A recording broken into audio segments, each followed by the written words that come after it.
நாமக்கல் மாவட்டம் கொல்லிமலையில் கடந்த சில நாட்களாக சூறைக்காற்றுடன் கனமழை பெய்து வருவதால் மரம் விழுந்து மின்கம்பங்கள் சேதமடைந்த நிலையில் 4 நாட்களாக 10க்கும் மேற்பட்ட கிராமங்களில் மின்சாரம் துண்டிக்கப்பட்டுள்ளது. கூடுதல் விவரங்களோடு இணைகிறார் செய்தியாளர் சதீஷ்குமார். சதீஷ்குமார், வணக்கம். விவரங்களை வழங்கலாம். வணக்கம். கொல்லிமலையில் பெய்த சூறைக்காற்றுடன் பெய்த கனமழை மற்றும் சூறாவளி காற்றால் மரம் விழுந்து மின்கம்பங்கள் சேதம். 4 நாட்களாக 10க்கும் மேற்பட்ட கிராமங்களில் மின்சாரம் துண்டிப்பு ஏற்பட்டது. மின்துறை அதிகாரிகளிடம் வேலையில் சுணக்கம் காட்டுவதாக பொதுமக்கள் குற்றம் சாட்டுகின்றனர்.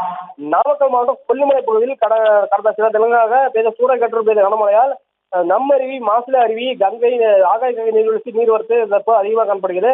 இதனால் சுற்றுலா பயணிகளும் அதிகரித்து காணப்படுகின்றன. தொடர்ந்து இந்த 3 நாட்களாக பெய்த கனமழை காரணமாக சூறாவளி காற்று அப்போது வீசுவது சோளக்காடு, செம்மேடு பகுதியில் சாலை ஓரங்களில் மின்கம்பம் அருகில் உள்ள மரங்களும் மின்கம்பத்தில் சாய்ந்து விழுந்து மின்சாரமானது துண்டிப்பு ஏற்பட்டுள்ளது.